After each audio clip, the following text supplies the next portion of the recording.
All right. Welcome back to the Run.down post game show over here on the Strickland YouTube channel, as well as the Strickland podcast network. If you are listening afterwards, Knicks lose 121 to 100. That score does not even begin to tell the half of what I witnessed today while enjoying a wonderful plate of pancakes this afternoon. I mean, Knicks had a 15-point lead in the second quarter. Knicks did not have a 15-point lead anymore. Story of the game, of course, is the third quarter. Things were going pretty well for the Knicks offensively in the first half. Second quarter was it was really rough. That second It quarter was was, rough after the first quarter, I want to say, because they couldn't yeah, score in the second quarter. yeah. It was a rough second quarter, and it kind of hinted at what was to come in the third quarter. Maybe not to that degree, but to get outscored 41-15 in the third quarter, and most of that being just Luka Doncic and Tim Hardaway Jr. just taking turns shooting threes, like it was open run. I mean, I don't know what to say. I don't know what anyone else expects at this point.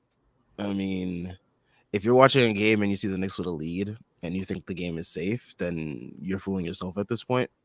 I fooled myself because I was like, I stepped out after the second half. I was like, after the first half, I was like, all right, bro, they should be able to keep this lead, whatever. Luka can't hit shit. Cool. And then I come back and they were down 15. I was like, oh, this kind of sucks. This is bad. Yeah, it was really rough, and the Jalen Brunson revenge game did not happen. It was probably one of his worst, if not the worst, performance of the year by him on It was both ends. It might have been the worst. I mean, defensively, I think is where it hurt even more because they just started hunting him in that third quarter. Like Grimes was doing such a good job in pick and roll defense with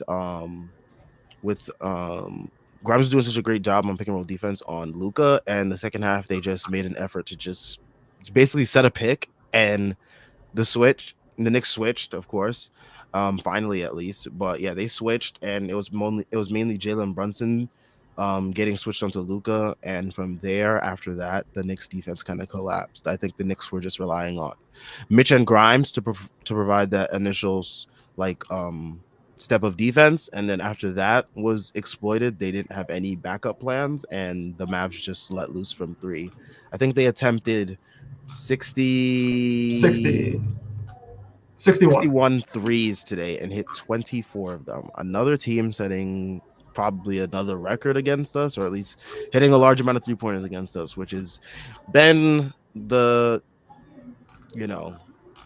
recipe for teams to beat us majority of this year. I mean, even Reggie Bullock was able to hit threes, and he hasn't been hitting threes all year. So, oh, that's the worst part. Would dudes use this as a get right game? We are the ultimate get right game. I mean, Spencer Dinwiddie almost had a triple double. Tim Hardaway had 28 points, including 8 3-pointers.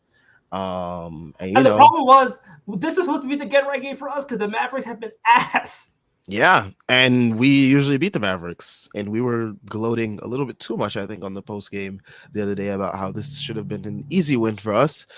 And here the Knicks are, just disappointing Twitter, us. And check my Twitter. I was out here running it up, and then Mass Twitter found me. Oh yeah, Mass Twitter is yeah. I made sure not to gloat. On Twitter. If anyone wants to find my gloating and use it against me from the post game the other day, then by all means do that. But I made sure to keep my Twitter fingers at quiet this time. At least they polite. Like they all Texas hospitality shit. They were super polite. They're like, oh, we're winning, by the way. And I'm just like, all right, good luck. Whatever. I get the 11th pick. Look, what I gotta say about this game is we know Tip sucks. They won today, which means that we have their pick right now, and it's 13.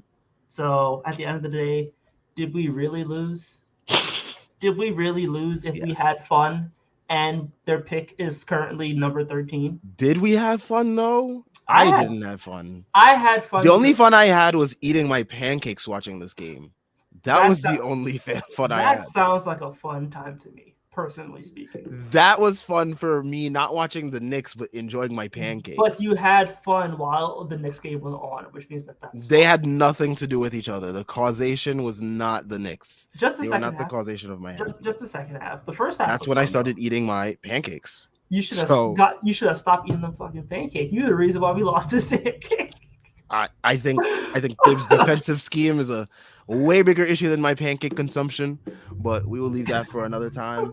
But yeah, I mean, I don't know what folks want us to say. We've been saying the same thing all year, especially when teams light it up from three against us. Like The scheme defensive sucks. scheme sucks, and it didn't help that the players' energy basically died in the third quarter. Like that Like it cover died in this. It died in the second. Like it died in the when. second quarter, really, but the third quarter it was made Yeah. like way too like it was blasted way more because like it was just made more evident because like the Mavs were like legitimately hitting every single shot they took up.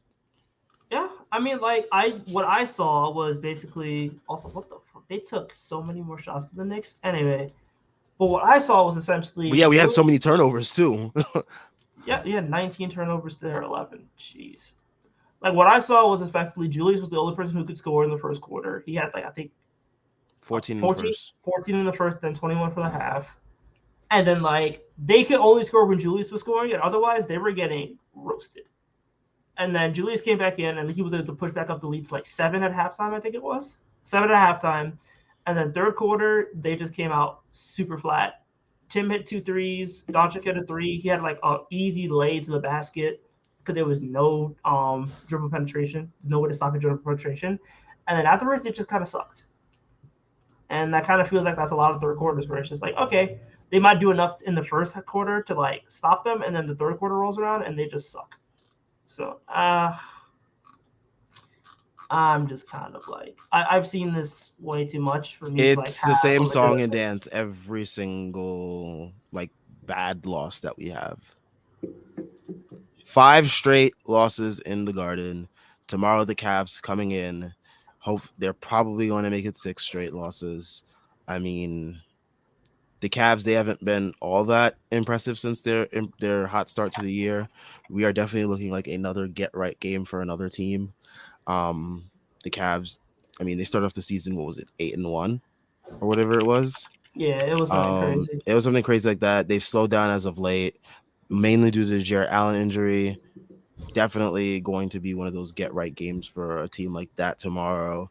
Another weekend game. What is with the NBA made this schedule with the sole intent to have me in the worst possible mood heading into work of after a weekend. Like legitimately, they schedule every single like game on the weekend to be like last week it was the freaking Grizzlies. This The week it's the Grizzlies. freaking Mavs and Cavs, The the teams problem that is like rhymes. these 12 o'clock games suck because then like the rest of the day just suck. You just like I don't care about nothing. Like this all sucks.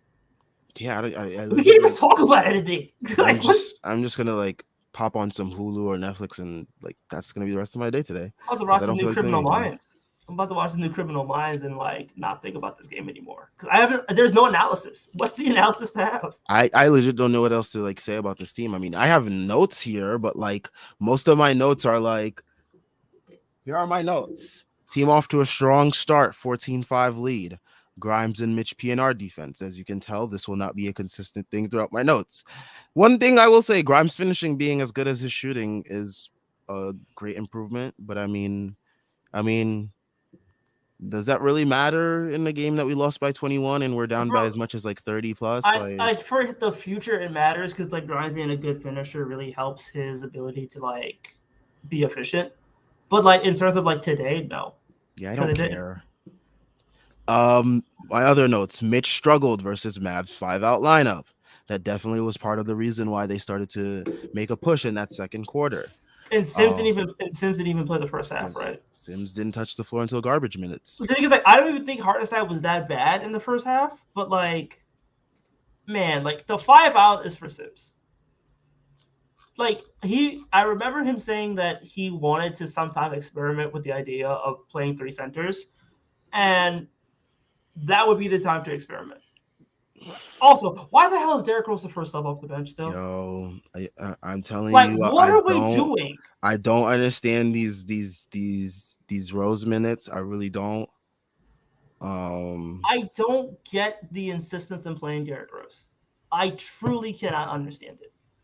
Like, what is Derrick Rose giving you that Emmanuel Quickly isn't right now? Like, I know Emmanuel Quickly put up buckets in garbage time, but there's still buckets.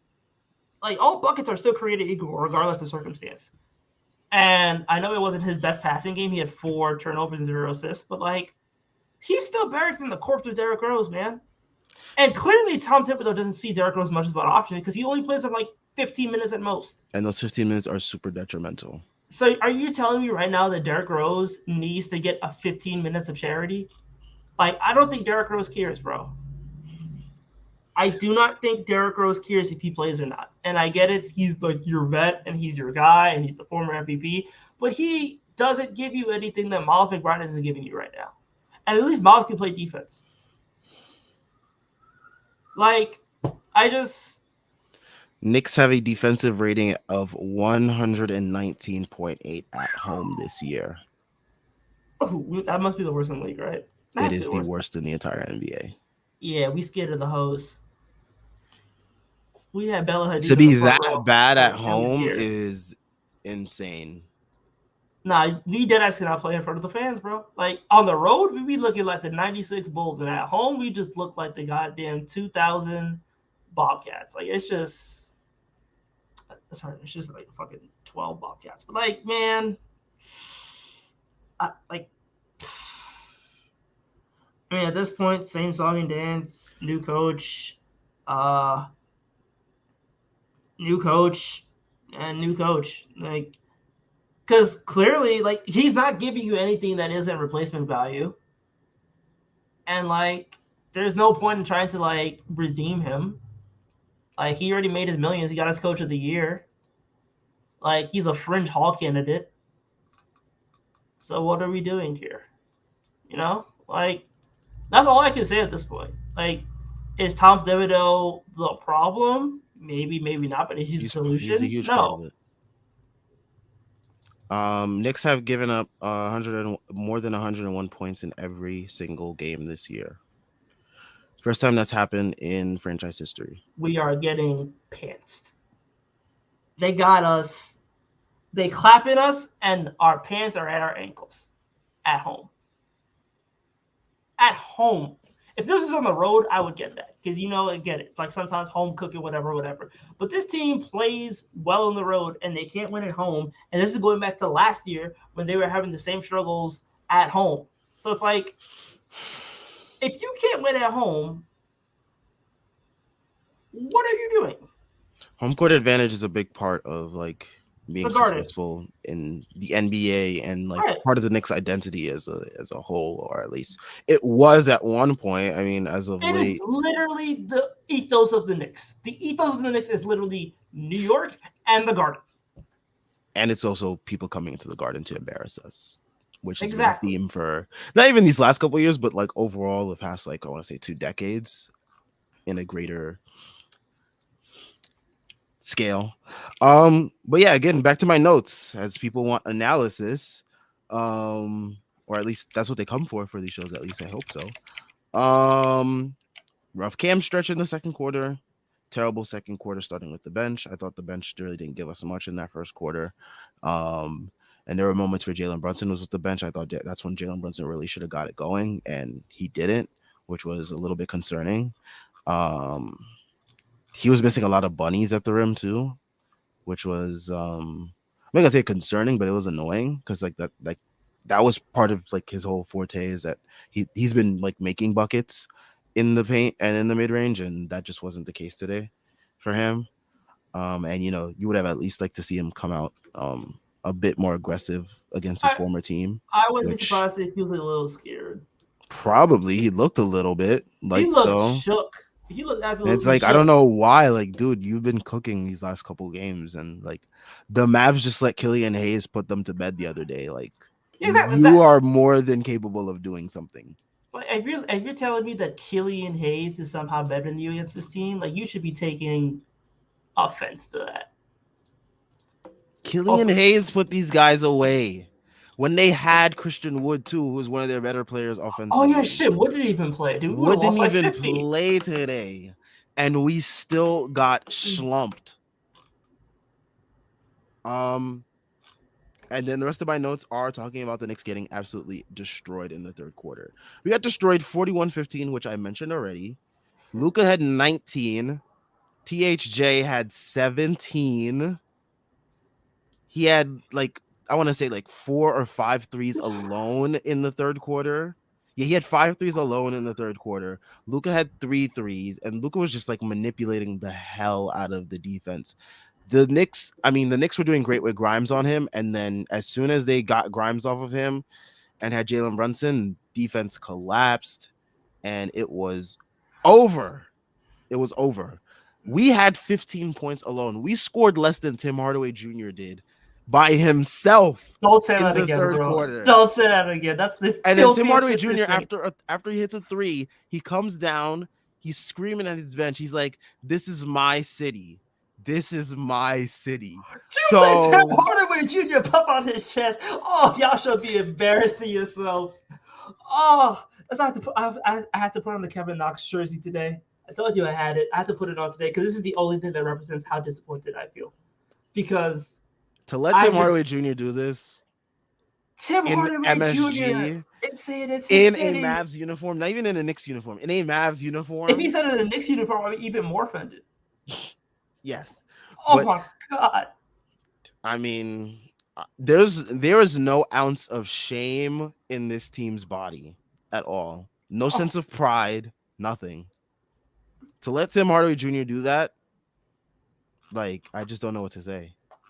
Like where's your pride? Where is like your sense of like identity in like trying to at least, salvage the game at that point? But nope, the bleeding just kept going and going and going and going. oh boy. And Oh we got man. Donovan Mitchell coming into the Garden tomorrow. Oh, he could be fueled by the damn spite. And now he gonna say this is my city, and I'm gonna be pissed too. He's Matter gonna of fact, be no. he's gonna be fueled by the not getting traded here, and also a player on his team just left. A player on his favorite baseball team just left. Oh So shit, I forgot he's a Mets fan too, he's a Degrom. Mets fan, and Degrom just left. Then there's that Oh, extra juice to get him going tomorrow. he'll give us 48 for 48. Oh, I will be taking Donovan Mitchell over 40 points tomorrow. just take Donovan. Just take everything. Points, rebound, assists over. Cavs money. Fucking Darius Garland might give us buckets.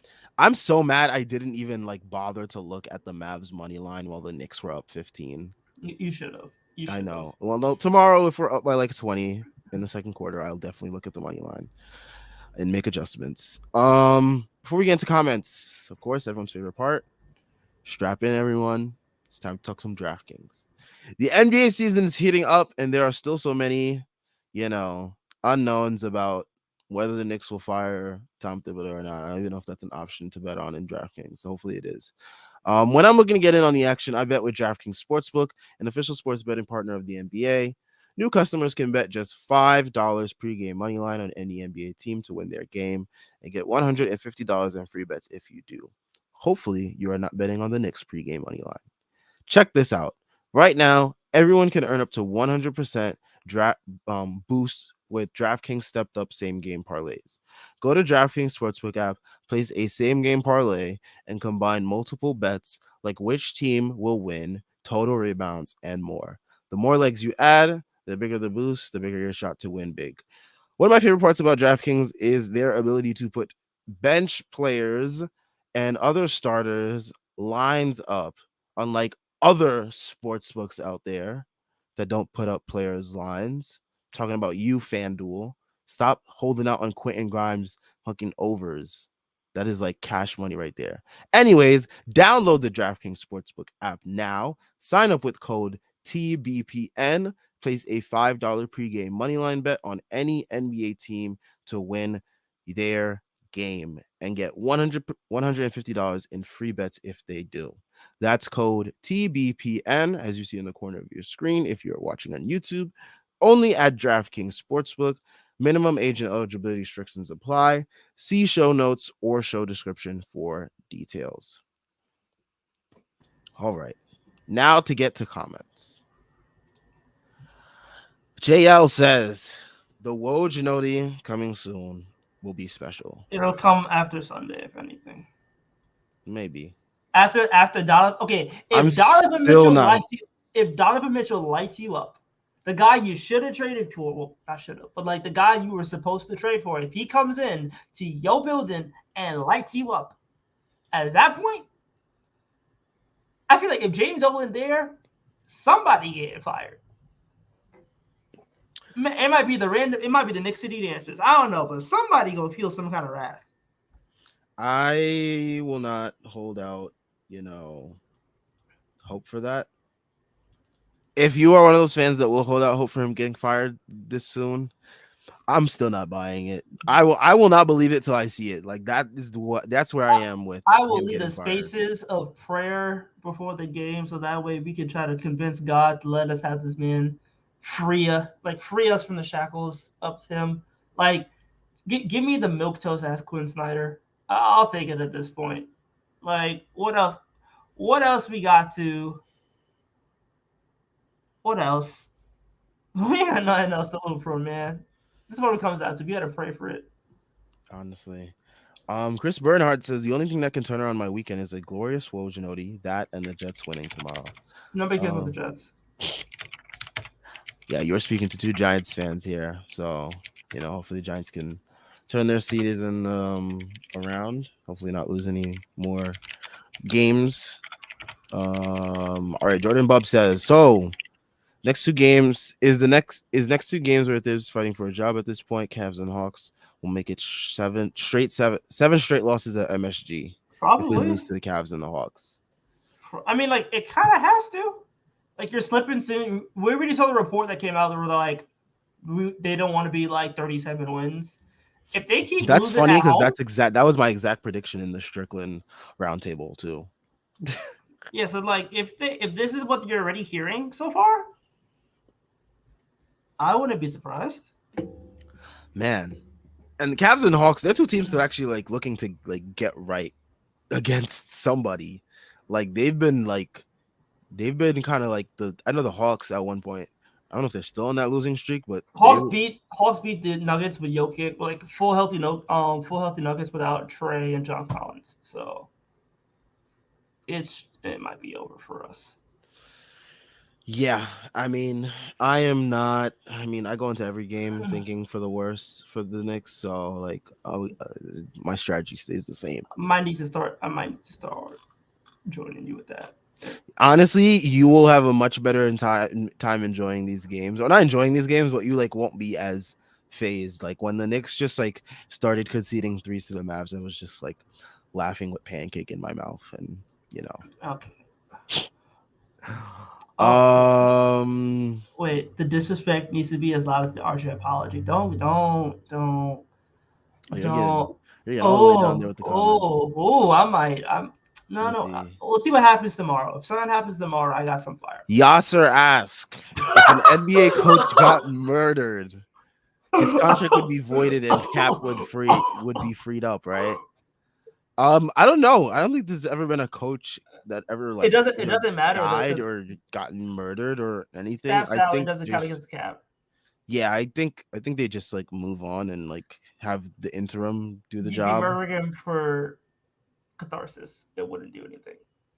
Yeah, it would just be to get, I guess, the interim his job a little bit sooner. But yeah, that wouldn't really I don't think their contracts really matter that much. Yeah, they don't. I mean, isn't he like one of the highest paid coaches in the league or something like that, or like his? Fine, but like coaches' salaries do not matter. Literally does not matter. Yeah, I mean, it's Dolan. He's gonna pay anybody. Yeah, like he was happy like paying Fizdale for like those whatever remaining years that was left on his contract, even though. Yeah, he was paying like Derek Fisher, Jeff Hornacek, and like he's been paying coaches that haven't been on payroll for years. His money long, so don't worry about Dolan. That's one thing he got going for him. His money is long. I'll give him that. Hug Life says logical endpoint of most of the roster being dissatisfied with their roles and Thibs being a poor I mean, communicator. do you like honest to God question? Do you expect most of this roster to be here in 2 years? Probably not.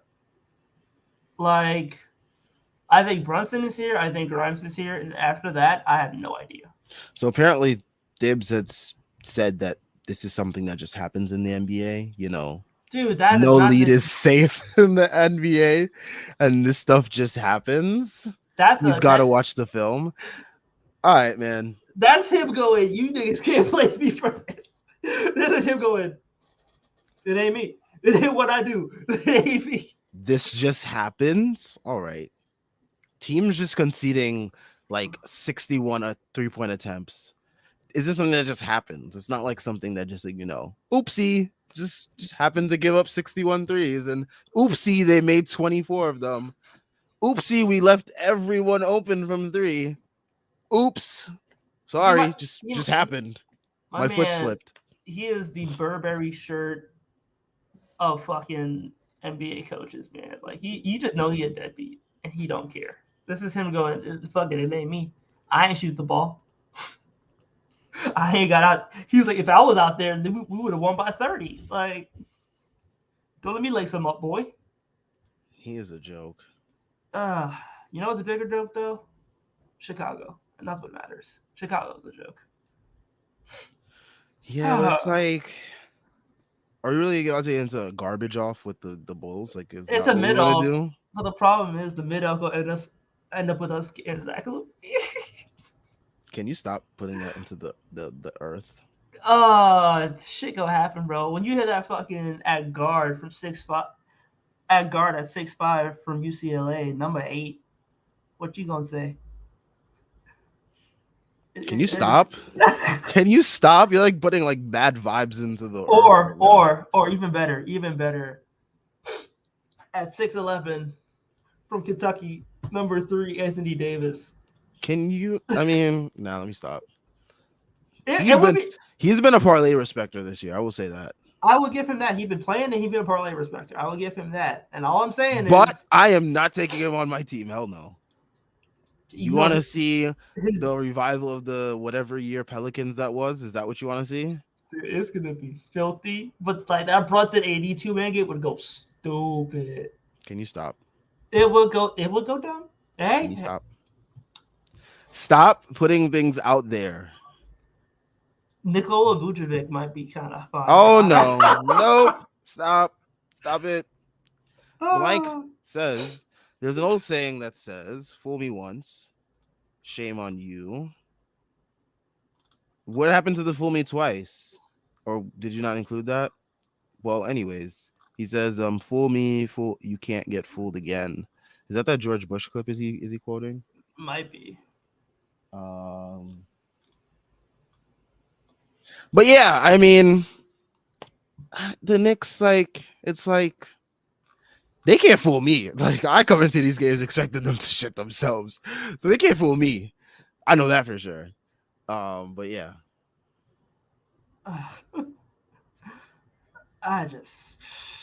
They fooled me. I really thought there was something like I thought there was a 500 team here. Still early in the season. I'm not gonna say they're dead in the water yet, but like something gotta change, and it's gonna have to be the coach first before anything. So that's my analysis. Get the Penguin out of here. Bring in new Captain America. Get the Penguin out of here. most of these comments that are pulling up are about Coach Tibbs' scheme, etc., etc. I don't know what else you want us to say at this point. We've been complaining about his scheme since game one. I've been complaining about his scheme. I don't know, man. I don't know what you want me to say. At least the offense is fire, though. Soul for a soul. Offense is fire, but we can't score the third quarter. That's how none of the statistics be lying. They be like, oh yeah, there's a top 12 offense. RJ now has a higher true shooting than that loser Keldon Johnson. We will take this one. Keldon Johnson been stank this year. Woof. Well, I had a front row seat to Keldon Johnson stinking, and I don't know what happened because he was fired and then he got injured and came back and he's been putting up tour dates. My man has been on Big the road. E. God, Lee. I was really buying the All-Star hype too, man. Shit. Or at least most improved. I was buying most improved. I don't know what That's probably gonna happened. go to his teammate. Yeah, Devin Vassell been hooping. Another guy we should have drafted. It's okay though. Y'all mad at y'all could be mad at Halliburton all you want to. Devin Vassell was the pick. Honestly, I don't even want to talk about that draft anymore because stupid reports keep coming out that keep changing stories. Like now they're saying like the Mavs offered Brunson 18 and 31 to move up to the Knicks spot. Knicks said no of allegedly Bullshit. via Brian Windhorst. Bullshit. You know the story's gonna change like every Dude, year absolutely because they said the Mavs bullshit. wanted to get Halliburton to match with Luca. I don't buy that for a second. And you're telling me right now, the front office with ties to Jalen Brunson since day one, who literally plotted to get Jalen Brunson for 2 years, and somehow not going to take Jalen Brunson on a silver platter to move down. Bullshit. Like, no. That deal is fake. And Windhorst got a little bit of a clout from the Utah run, and now he's putting out bullshit again. Don't buy that.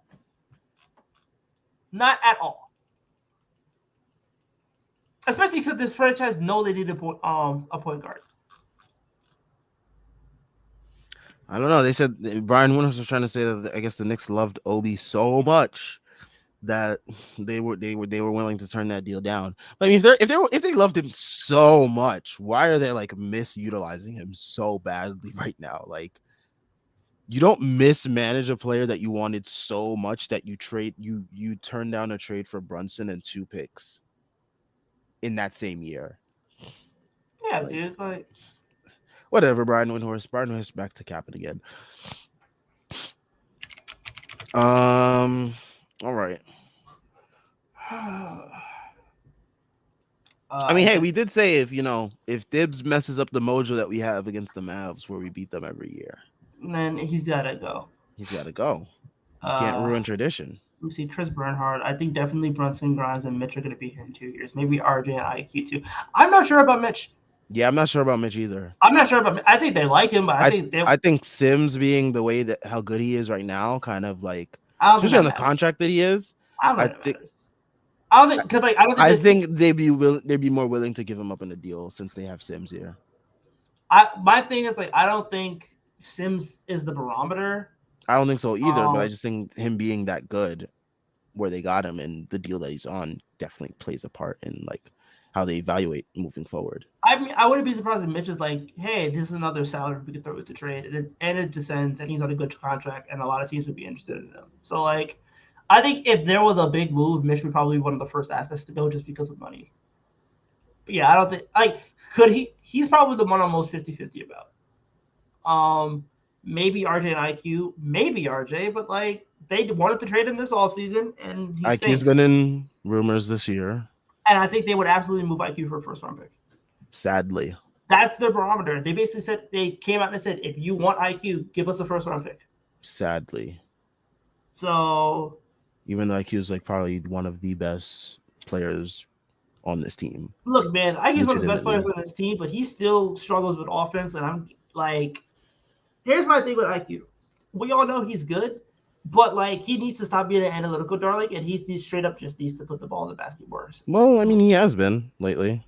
Yeah, he's been doing that's not been an issue. But the problem is he goes in like then he'll go on like a good 3-week cold stretch, and you're just like, well, what the hell are we doing here? But like I feel like those stretches usually are what happens right now. Like I think the fact that he's already started to like pick things up this soon in the season is pretty good.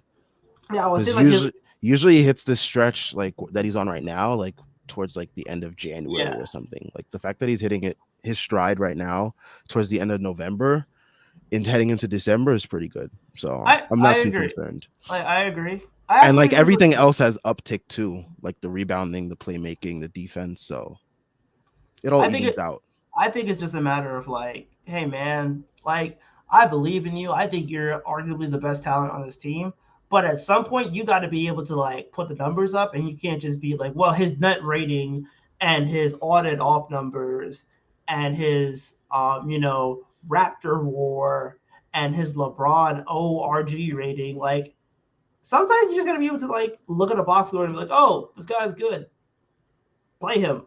And yeah, like I don't think he's so valuable to this team. Like I think he's valuable to this team, but if this team's moribund and they're like 10-13 right now, why do I really care about keeping IQ? Especially when I have a bunch of picks, and that's kind of been my reasoning the entire time. Like if they could trade IQ, I think they would trade IQ. I think it's just a matter of like, can some team meet us at the value that we want?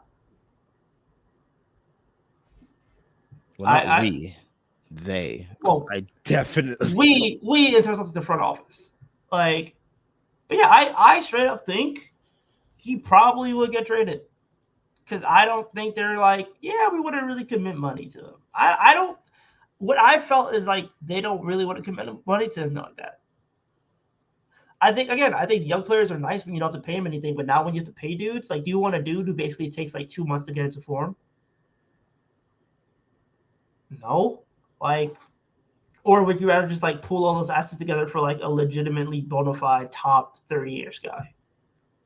Probably would do that. So I think if IQ can net them a first right now, I think they probably take that deal. I just don't think it's happening right now because like you're still waiting until at least December 15th for things to start opening up. But the trade deadline would be interesting. There's one guy that we both differ on whether or not he should be traded. You know what I'm talking about. I was think. What do you think? Legit. Yeah. My brain Randall. is Like, so my brain is a mess after these games, man. I can't think straight. I got you, but like, I think it's a question of, okay, Julius has been able to have a bounce back season. I think he's sitting at 58 true shooting. He might be at 50. He might be towards 59 now after this game because he had a really solid game. But you're looking at a situation where like Julius is arguably the best asset heading into the trade deadline, which is wild to think about, mind you. Will they capitalize on it? Will they actually make the trade is my question. Because I think right now, if you called up Phoenix and were like, Jay Crowder, Dario Saric, Cam Johnson, first round pick in 2024, 2025, whatever. You could debate on what the first round pick is. But those parameters, and they're like, okay, we give you Julius and we give you Deuce McBride. The money matches up literally perfectly. Money matches up perfectly. The value is there. The need for the Suns is there because straight up they could turn dead salary into a legitimate 2010, like a 20-point scorer who's 60 true shooting. Do the Knicks do that? Is my question. Because I don't know if they can. I can't get a good enough read on this team, to be honest. And that's kind of where I'm at. I'm like, because I like Julius Randle. I've been defending him all season. The victory laps are going strong. I would probably still take that deal. But because the Knicks take it. That's my question. I'm like, that's everyone's question because no one knows how to gauge where this team like defines value and like where they like place themselves in terms of contention, what like direction they want to go in. So like as long as no one knows that, no one's going to ever be able to gauge like what this team wants to do in terms of trading players. And that's the most frustrating thing. Because I think teams that have a clear direction, their fans, like they know what their team wants to do. So they're able to like basically make predictions accurately or at least diagnose or like predict moves that they want done for their team. I just, man, like, they won't trade Julius unless they're completely out of it by the deadline or Dolan steps in and says he wants him out. Unless either is met, he'll be here still.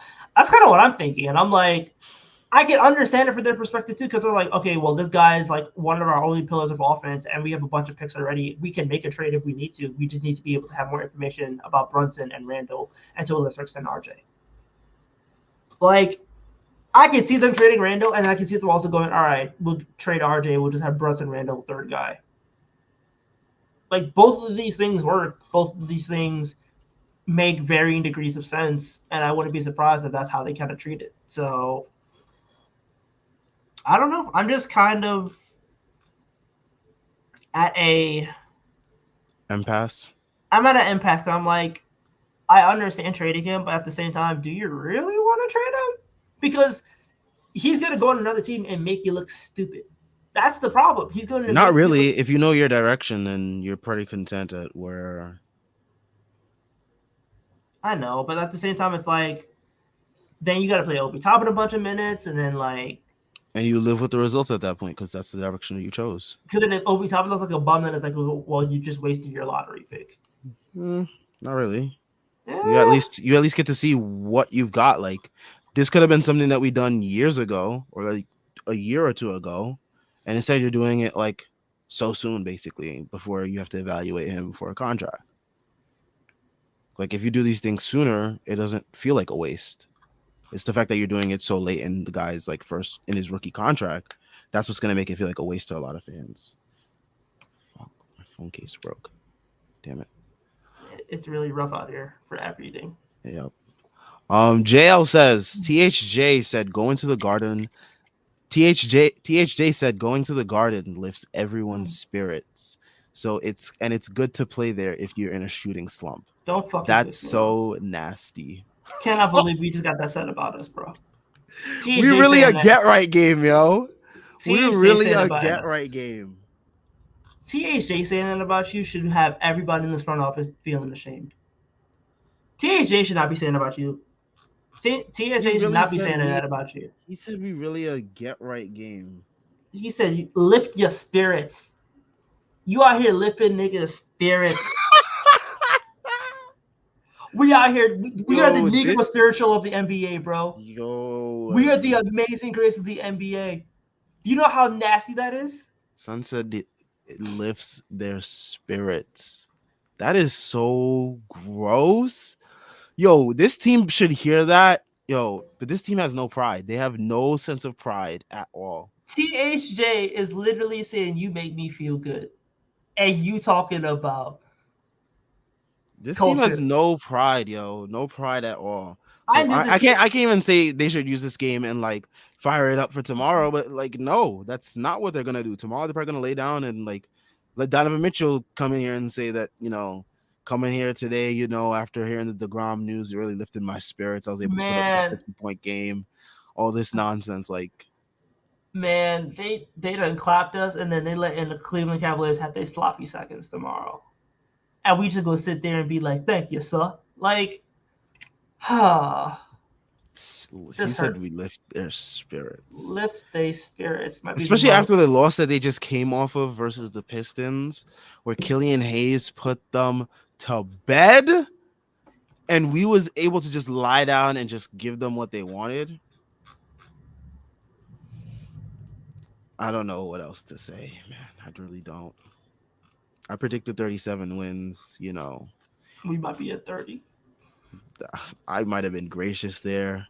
I was trying not to go too low as compared to the year before because I'm like, Jalen Brunson, he should, keep you afloat to a certain degree. But, team's just going to come in here and, say we lift their spirits and shoot like prime D'Antoni Rockets. Then He said this is a shooting gym. I don't know, man. I don't even want to see the reaction on Twitter because You let Tim Hardaway Jr. call this a shooting gym. Oh, at least can we lose some pride tomorrow? At least give me a Milwaukee game where we lose gracefully. Oh my god, I need us to at least have some kind of pride. Oh my god. Knicks president Leon Rose before the season started on September 23rd. You're gonna love this team. They're gonna do everything in their power to make you proud.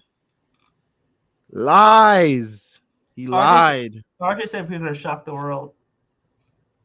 RJ Barry been having some all-time misfires from the podium this year, man. Like we supposed to be lifting the spirits of the legends, Not Tim Hardaway Jr. Yeah, like MJ and Kobe, like JL says, MJ and Kobe supposed to come in here and give us buckets. You could be like, yeah, yeah, man. he said this is a shooting gym, man. Me being on the other side of the court for multiple years, knowing when visitors come in here, if you're ever in a shooting slump, just something about playing at the Garden that lifts everybody's spirits. That was the full quote. And y'all let that happen. Y'all got Tim Hardaway Jr. posted up in the fourth quarter playing bottle flip like he LeBron. With the towel over his head. And we talking about we are franchise with pride. This is so embarrassing. I can't do it no more. I'm over here watching the Santa Claus 2 to like lift my spirits. That's gonna be my new favorite phrase. Lift spirits. Shout out to Hardaway Jr. That's gonna be we have to lift their spirit, Knicks. That is the slogan this year. We did get right Knickerbockers. Get right, Knicks. We need one of them ankle biters like Pat Beverly, Dylan Brooks. Don't do that. Chris Bernhardt said, I said it earlier, but we really might be saying amen soon. I hope so. I hope so. JL says Garden needs to lift the spirits of players like MJ and Kobe. Now it's lifting the spirits of guys like Tim Hardaway Jr. Man, you got Maxi Kleber running up in there, kissing the floor. You got Reggie Bullock out here pointing up to the sky. Reggie Bullock over here hitting threes in general. Like, that was just disgusting to see. Like, the fact that he hit 2 threes, I think tonight it was, or it might have been 3. 3 threes, and he hasn't hit 3 threes all year, probably. Like, I guarantee he hasn't hit 3 threes all year. You got Spencer Dinwiddie talking about I feel good. You got JaVale McGee getting his game off. He had this nasty like shimmy shake on Hartenstein. They had us cheering for Frank Ntilikina. Frank Ntilikina was the best 11 to wear New York around his chest in that building today. Especially when the Mavs are in town. Oh my God. Hug Life says, and I think we will end it here so we can end everyone's misery in discussing this game any longer. Over under 32.5 points for Donovan Mitchell. I take the over. We're taking the over. He might drop 50. He about to hammer it. Boy, no whammies. That's me hammering the over. I would take every single parlay with Donovan Mitchell over. I'll run like 4 different parlays. I don't even bet. But I will run parlays with Donovan Mitchell. Dean Wade will be out here lifting our spirits tomorrow. Isaac Okoro will give us 20. I wouldn't go that far, but I mean, the way things have been going for the Knicks, I don't even think that's that far. Exactly. I don't even think that's that far. Exactly. Anyone could get their game off here, man. Anyone. This team has no pride, no sense of shame, nothing. I'm saying, not an ounce of decorum. All I'm saying is he had 11 against Philadelphia. He had 13 against Milwaukee. Why can't he get his game off here? Oh yeah, he's definitely gonna cook us. He's getting his game off. He's gonna hit like 3 threes too. It's gonna be nasty. Oh my, bro! I'm gonna look at their roster and see who's getting their game off. This is our new segment. It's who getting their game off. Lamar Stevens. Maybe. I mean, why not? Karis LeVert. Absolutely. Karis LeVert is if Karis LeVert got any, because that's someone that fans hate. Knicks fans. It's always players that Knicks fans hate that always get their shit off. I'm gonna just name off names and you tell me if they can get their game off or not. Go. Fuck it. Kevin Love. He did it last time. What did he hit? Like 8 threes versus us last time? Like, all right. Okay. We'll put him in the yes. Dean Wade. He killed us last time too. Okay. I've ignored the obvious people. Evan Mobley, absolutely. Donovan Garland getting his game off? Could, yeah, for sure. I think it's possible. Mamadi Diakite. That was a dude from Virginia, right? Diakite? Whatever his name is, bro. He getting his game off or not? I have no idea what he can do on the basketball court. I only remember him from Virginia, and that's it. He put up 6 points against Philadelphia. No, he could hit like 8 against us, maybe. I don't know. Getting his game off is double digits. You think he hit double digits? 10? Yeah. Maybe. Not crazy. Can he hit a 3? Let me check his stats real quick. He got, let's see. If they load, that'd be nice. Matter of fact, got me looking at Mohamed Diakite because being a no damn. He was on the Mavs. Whoa, he was on the Bucks when they won their chip. I know that. Yep, he was. Okay, he's shooting 36% from three Oh yeah, in yeah, he nine could hit games. threes. Yeah, he could definitely get his game off. Anyone that can hit threes against us could definitely get the game off. Basically, if anyone on the Cavs roster can hit a 3-pointer, they're gonna get their game off because that is literally all you need to do to beat the Knicks. All right, bet That's Robin it. Lopez. He can Robin, threes. No, Robin Lopez getting his game off. He can hit threes. I don't think he's hit a three this season. But he can hit them. That's the whole point of the thing. He hasn't hit one all year. Definitely be tonight that he can hit. Tomorrow will definitely be the night that he get like 3 of them shits. Okay, Raul. Okay, follow person. Raul Neto. If he get in the game, you think he getting his game off? Yes, for sure. Even He's had against IQ. he's had too many. He's gonna get his revenge against IQ. IQ has embarrassed this man too many times. He is finally going to get one back. Oh my god. He is Oh my. finally gonna get one back. JL says, "Do we even get to Cam Reddish today?" Had shit running down his legs. I mean, see, I didn't even think it was that worthy to get into that much, honestly, because I felt like he had a pretty good stretch of games before that to really highlight this one bad game. I thought would be like probably a little bit disingenuous. You know. So I mean, yeah, he didn't look good today. I mean, he seemed like he was pressing. Especially after he missed a dunk and then he caught a pass from Obi and he stepped out of bounds and he had basically an easy lay after that if he would have stayed in bounds. And I think after that, he just started pressing, had some really bad shots in that third quarter, or I think it was the fourth, whatever quarter it was. Oh He, my god. he had one shot that hit the side of the backboard after missing like a mid-range jumper, which he probably shouldn't have taken anyways. But yeah. All right, son. So here's some new info. So the Mavs hit 24 threes today at Madison Square Garden, marking the third most by a visiting team in MSG history. 27 by Boston This year. and then 26 by Milwaukee last year. Yeah, we be giving up the draws. Yep. Seems. Mm-hmm. This is what this team is. Pants at the ankles with the three ball. And with that, I ain't got shit else to say. Me neither. Chris Bernhard, last comment of the day. We're gonna be a great get right game for Trey, y'all. Yeah, he's been really bad this year. Well, he hasn't really been really bad, but he hasn't been the Trey Young of old. We'll say that. So definitely gonna be one of those games, especially where the Knicks' wonderful 3-point defense will be gifting him as many opportunities as he can to get right. Check out everything Strickland related in the comments. We got links to everything: Twitter, merch, Patreon, and site. All great ways to support us. Check us out on Instagram at thestrick.land on Instagram. We are there just in case at any moment, Elon Musk decides to accidentally hit the self-destruct button on Twitter. We will be over there for you to get all your Strickland Knicks content fix. Check us out there. Make sure you guys leave a like and subscribe. We are on our way to 1K subs. So all you do definitely helps us out a ton. If you know a Knicks fan that hasn't been tapped into this post game, definitely shoot them over a link.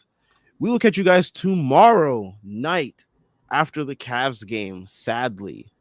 Please tune in. We'll be there to answer all your questions, all your comments, all your concerns, all your hopes, thoughts, all the above. So check us out tomorrow after the Knicks game versus the Cavs. Peace out. Enjoy your weekend.